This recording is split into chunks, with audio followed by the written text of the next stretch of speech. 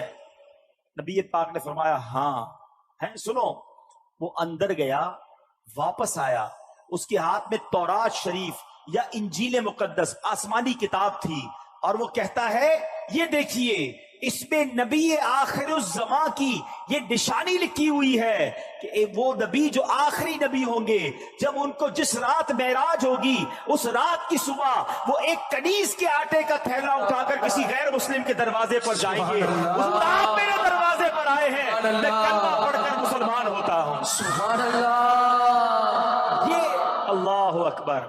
اب یہ میرے آقا کی شان ہے کہ نبی پاک کی اس معراج کا ذکر اور معراج کے بعد اس عاجزی کا ذکر بھی آسمانی کتابوں میں موجود ہے.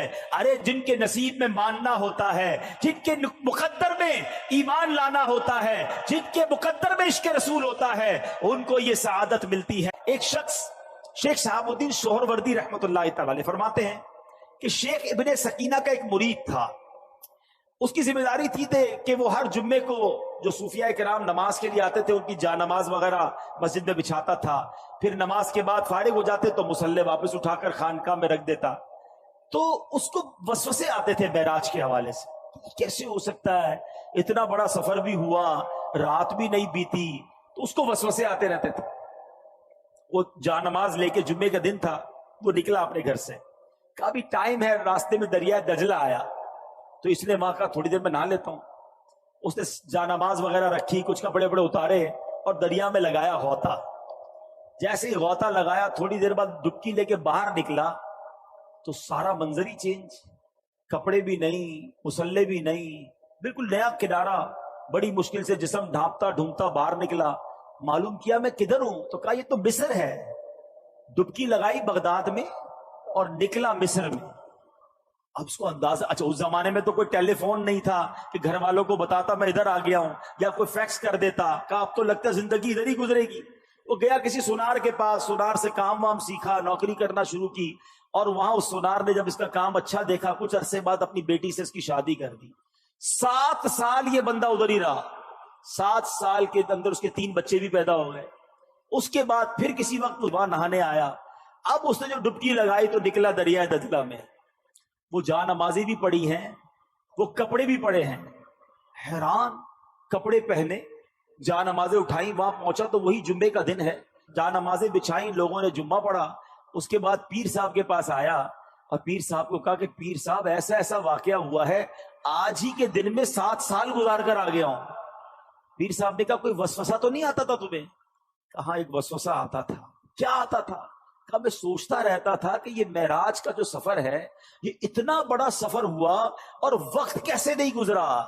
پیر صاحب کہتے ہیں اللہ نے تجھے وہ سب کچھ دکھا دیا ہے، جا کے اپنے بچوں کو لے کر آ مصر سے ہیں. اب یہ اللہ والوں کی باتیں ہیں. ابھی بھی اس واقعے کے بعد بھی ہو سکتا ہے کسی کے ذہن میں یہ بات آئے کہ جناب یہ کیسے ممکن ہے. شاید آج سے 50-100 سال بعد سائنس کوئی ٹائم مشین بنا لے گی تو لوگ کہیں گے ہاں یار یہ ممکن تھا. نہیں میرے میٹھے اسلامی بھائیوں، عقل کی لمٹ ہوتی ہے، اللہ کی قدرت کی کوئی لمٹ نہیں ہے. جو رب کن فرما کر فیکون فرما سکتا ہے، جو اس دنیا اور کائنات کو بنا سکتا ہے، وہ جو چاہے کر سکتا ہے. اس نے قرآن میں خود یہ فرمایا ہے ان اللہ علی کل شیء قدیر. وہ خالق ہے، وہ مالک ہے، وہ جو چاہے کر سکتا ہے. تو بہرحال اللہ کریم نے ہمارے آقا کو یہ عظیم معجزہ عطا فرمایا. اور کیوں نہ ہمیں خوشی ہو، ہمارے کسی پیارے کو کوئی گفٹ مل جائے، کوئی نام اس کا روشن ہو جائے، ہمیں اچھا لگتا ہے. تو ہمارے حبیب کو، ہمارے آقا کو، ہمارے لجپال آقا کو یہ وہ موقع ملا، یہ وہ معراج ملی، یہ وہ سعادت ملی جو اس سے پہلے کسی کو نہیں ملی. سبحان اللہ. بریلی کے تاجدار لکھتے ہیں نا، وہ خدا نے ہے مرتبہ تجھ کو دیا، وہ خدا نے ہے مرتبہ تجھ کو دیا، نہ کسی کو ملے نہ کسی کو ملا کہ کلام مجید نے کھائی شہا. تیرے شہر و کلام و بقا کی قسم، تیرا مسند ناز عرش بری، تیرا محرم راز روح امی، تو ہی سرور ہر دو جہاں ہے شہا، تیرا مثل نہیں ہے خدا کی قسم. نے فیوچر میں ٹریول کر لیا. یہ جو نبی پاک نے جنت دیکھی، جہنم کے طبقات دیکھے، یہ سب ہونا ہے، یہ ہوا نہیں ہے. قیامت ہوگی، نبی پاک ہی جنت کا دروازہ کھولیں گے، پھر لوگ جنت میں جائیں گے اور جہنم میں جائیں گے جب حساب کتاب ہو جائے گا. یعنی ہزاروں سال کے بعد جو ہونا ہے میرے آقا نے وہ بھی جا کر دیکھ لیا. یہ بھی نبی پاک کی شان ہے. نبی پاک علیہ السلام چل رہے تھے تو اپنے سے آگے کسی کے قدموں کی آہٹ سنی. جبریل امین سے پوچھا یہ کس کے قدموں کی آواز ہے؟ فرمایا بلال حبشی کے قدموں کی آواز ہے. آقا بیرات سے واپس آئے، کہا بلال ایسا کون سا عمل کرتے ہو کہ میں نے جنت میں اپنے آگے تمہاری قدموں کی آواز سنی. حضرت بلال عاجزی سے کہتے حضور عمل تو کوئی نہیں، بس جب بے وضو ہوتا ہوں فوراً وضو کر لیتا ہوں، اور جیسے ہی وضو کرتا ہوں 2 رکعت نفل ادا کر لیتا ہوں. تو تحیت الوضو یہ وہ عمل ہے، اور با وضو رہنا وہ عمل ہے کہ نبی پاک نے حضرت بلال کی قدموں کی آواز جنت پہ سنی. میرے آقا نے جنت کے ایک دروازے پر لکھا ہوا دیکھا کہ صدقے کا ثواب 10 گنا ہے اور قرضے کا ثواب 18 گنا ہے. یہاں یہ بات بھی سمجھنی ہے. علماء فرماتے ہیں کہ صدقہ جو ہے نا، یعنی مدد، یہ ہر بندہ مانگ رہا ہوتا ہے. بعض اوقات ضرورت مند نہیں ہوتا پھر بھی مانگ رہا ہوتا ہے، مگر نارملی قرضہ وہ مانگتا ہے جو ضرورت مند ہو اور اسے لوٹانا بھی ہو. تو یہاں میں ایک مشورہ دوں گا. تو آپ نے کیا کرنا ہے کہ آپ نے اپنے بجٹ کا، اپنے مال کا ایک حصہ ایسا رکھیں جو آپ قرضہ دیا کریں. آپ قرضے کا سسٹم بنائیں. آپ کی فیکٹری ہے، دکان ہے، مشورہ دیتا ہوں خاص طور پہ جو آپ کے جاب کرتے ہیں، انہوں نے کہاں جانا ہے، ان کو قرضہ دیں، ہر مہینے ان سے آپ کاٹتے رہیں. لیکن کیا ہوگا، اس کی فضیلت سنیے. حدیث پاک میں ہے، اس کا مضمون ہے کہ اگر کوئی بندہ کسی کو قرضہ دے، مثال کے طور پہ آپ نے کسی کو 50,000 روپے، لاکھ روپے قرضہ دیا 1 مہینے کے لیے، تو حدیث پاک کے مضمون کے مطابق اسے روزانہ 1 لاکھ صدقہ کرنے کا ثواب ملے گا. اعلیٰ حضرت فرماتے میں روزانہ اتنے 1000 روپے کا صدقہ کرتا ہوں، ثواب کماتا ہوں. کہا کیسے؟ کہا میں نے اتنے 1000 روپے قرضہ دیا ہوا ہے، مجھے روز اتنے پیسے صدقہ کرنے کا ثواب ملتا ہے. اچھا جب وہ ٹائم آ جائے، یعنی آپ نے 1 مہینے کے لیے دیا، اب وہ بندہ کہتا ذرا مجھے 1 مہینے کا اور موقع دے دیں. آپ کو لگتا ہے بندہ ٹھیک ہے، گڑبڑ نہیں کر رہا، پریشان ہے، 1 مہینے کا اور موقع دے دیں. اب حدیث پاک کے مضمون کے مطابق آپ کا ثواب روزانہ ڈبل ہو جائے گا. اب روز 2 لاکھ روپے صدقہ کرنے کا ثواب ملے گا. تو اللہ نے اگر آپ کو مال دیا ہے تو کچھ پیسے الگ رکھے، اس سے قرضہ دیا کریں. پیسے آ جائیں پھر کسی کو ضرورت مند کو قرضہ دیں، تاکہ یہ جو فضیلت ہے کہ آپ کو صدقے کا ثواب 10 گنا، قرضے کا ثواب 18 گنا ہے. ہاں یہ ضرور ہے کہ آپ اپنی پیسوں کی واپسی کا پراپر انتظام رکھیں. اور دیکھیں ہمارا مذہب کتنا کمپلیٹ ہے. جہاں قرضہ دینے والے کو کہا جا رہا ہے کہ قرضہ دو، نرمی کرو، وہاں قرضہ لینے والے کو کیا کہتا ہے کہ وقت پر قرضہ لوٹاؤ ورنہ ایک ایک لمحہ تمہارے گناہوں کا میٹر جاری رہے گا. تو جس پر قرضہ ہے نا وہ فوراً پیسے لوٹا ہے، کچھ بیچ کر بھی دینا پڑے تو دے. کیونکہ آپ کو یاد ہوگی وہ حدیث کہ ایک صحابی کا جب وصال ہوا تو نبی پاک نے جب بتایا گیا کہ یہ قرضہ ہے ان کے اوپر، تو آقا نے فرمایا میں ان کی نماز جنازہ نہیں پڑھوں گا. نبی پاک نے جنازہ پڑھنے سے منع کر دیا. پھر کسی نے قرضہ اتار دیا یا اپنے ذمے لیا، پھر نبی پاک نے نماز ادا فرمائی. تو یہاں یہ سیکھنے کو ملا کہ قرضہ دینے کا ثواب ہے مگر قرضہ لینے والا وقت پر قرضہ لوٹائے. یہاں ایک بڑا پرابلم ہے کہ جو قرضہ لیتا ہے اس کا اسٹائل ہی چینج ہو جاتا ہے. پہلے منتیں کر رہا ہوتا حضور دے دیں، آپ کی فکر ہی نہ کریں، آپ کے پیسے ٹائم پہ دے دوں گا. اس کے بعد نہ فون اٹھاتا ہے نہ وہ ملتا ہے، بلکہ باتیں بھی عجیب عجیب کر رہا ہوتا ہے. ایسا آپ نہ کریں، کیونکہ چند غلط لوگوں کی وجہ سے اب لوگوں نے قرضہ دینا ہی چھوڑ دیا ہے. اور یہ قرضہ ختم ہونا جو ہے نا، یہ سود کی طرف لوگ چلے گئے. کہتے بھائی میں تمہیں پیسے دوں گا مجھے کیا ملے گا. بے رحم ہو جاتا ہے انسان. سود اتنا برا عمل ہے کہ یہ انسان کو پیسے سے ایسی محبت کروا دیتا ہے کہ وہ بے رحم ہو جاتا ہے. مسلمان مرتا ہے تو مر جائے، کہتا ہے میں پیسے دوں گا مجھے کیا ملے گا.